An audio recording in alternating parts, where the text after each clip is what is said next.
اگر جاننا دماغ سے ہوگا تو دماغ تمہاری حقیقت کے بڑے حصے کو کبھی نہیں دیکھ سکتا۔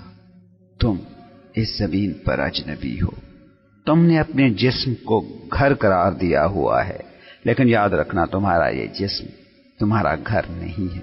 تمہاری حالت اس مسافر کے جیسی ہے کہ جو کہیں جائے اور لمبا عرصہ رہ لے تو اسے وطن کی یاد ہی بھول جاتی ہے، لیکن اسی شخص کو اگر پردیس میں اپنے وطن کا کوئی شخص مل جائے تو ایک پل میں اسے اپنا وطن یاد آ جائے گا۔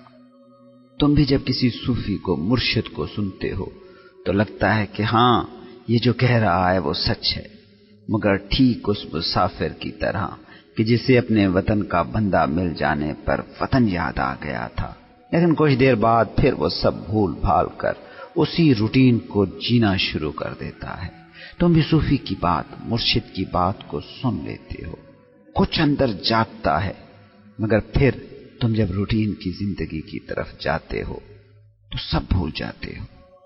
تم بے انت خلاؤں سے جڑ نہیں پاتے، وہ ان نون دنیا تمہاری روٹین کی زندگی سے ہار جاتی ہے۔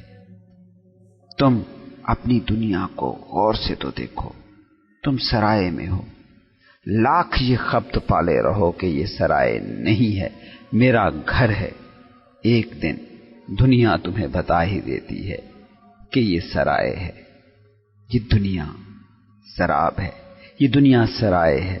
اس کو تم لاکھ بھلانا چاہو لیکن تم بھول نہیں سکتے۔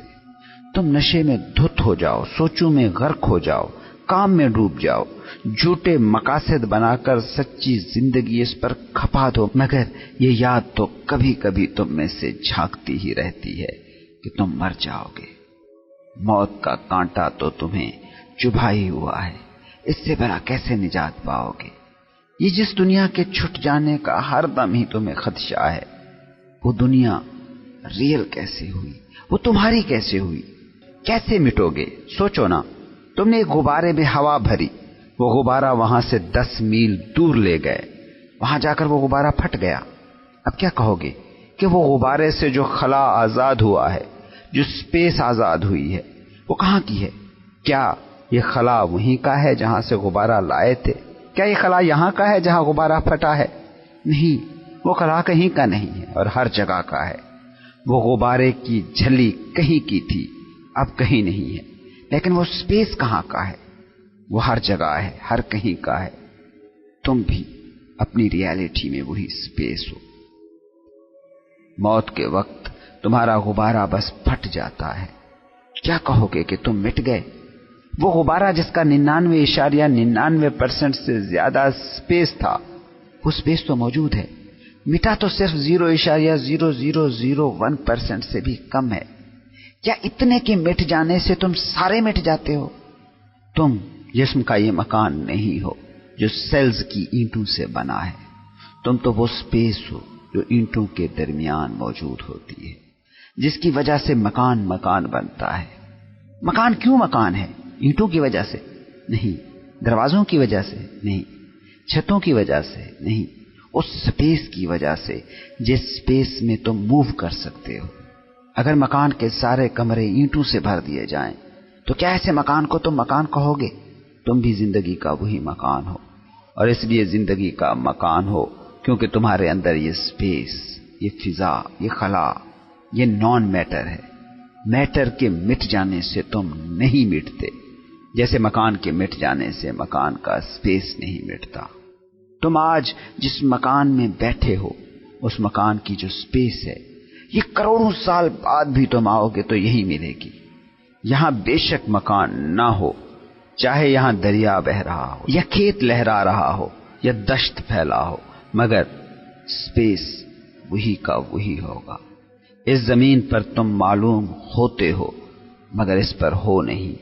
تمہارا سچ مادے میں نہیں چھپا، خلا کی بے انت وسعتوں میں چھپا ہے۔ روح جسے تم کہتے ہو وہ یہی تمہارے اندر کا بے انت فلک ہے، جسے تم جسم کہتے ہو وہ یہ دنیا ہے۔ اس بات کو سمجھو، تمہارا جسم بننا ہے اس زمین سے، موت کے وقت یہ اسی زمین کی طرف لوٹ جائے گا۔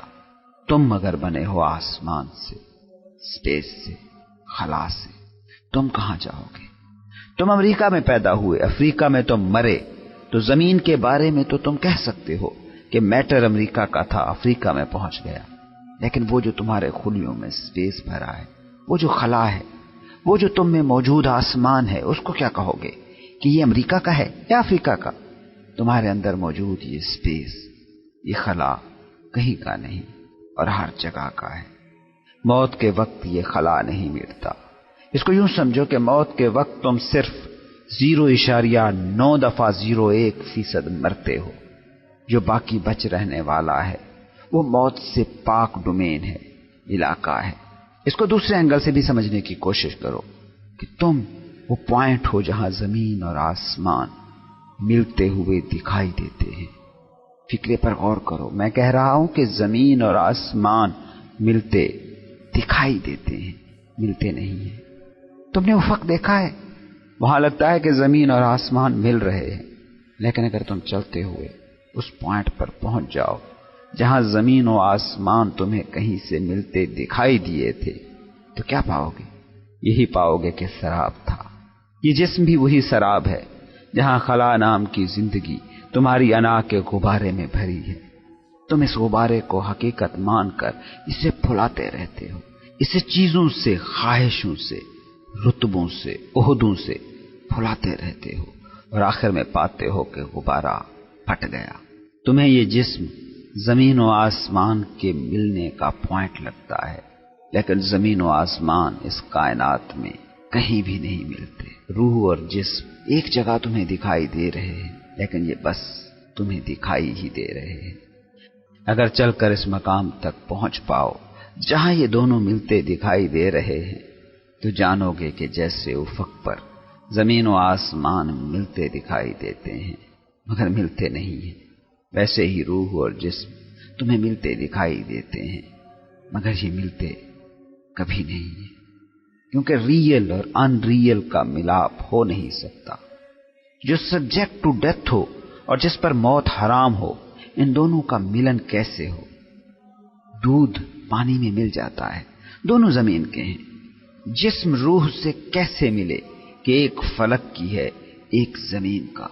موت کے وقت جو زمین کا ہے وہ زمین کا ہو جاتا ہے، اور جو آسمان کا ہے اس کی حالت میں ذرہ بھر تبدیلی نہیں آتی۔ روح اور جسم کا ملاپ ناممکن ہے کہ دونوں کی نیچر مختلف ہے۔ تم روح اور جسم کو ملا کر کہہ سکتے ہو کہ یہ میں ہوں، لیکن یاد رکھنا یہ بھی بس ایک آئیڈیا ہے۔ تمہاری پوری دنیا ایک آئیڈیا ہے، تمہارے سارے سماجی، معاشی، مذہبی نظام سب آئیڈیاز ہیں۔ اور آئیڈیا کا کیا مطلب ہوتا ہے؟ بس اتنا ہی کہ یہ کوئی آفاقی حقیقت نہیں، انسانی ذہن کا تراشا محض ایک تصور ہے۔ تمہاری انا جسے تم سمجھتے ہو وہ بھی بس ایک آئیڈیا ہے، وہ حقیقت نہیں ہے۔ تم حقیقت ہو مگر تمہارا تم ہونے کا تصور سراب ہے۔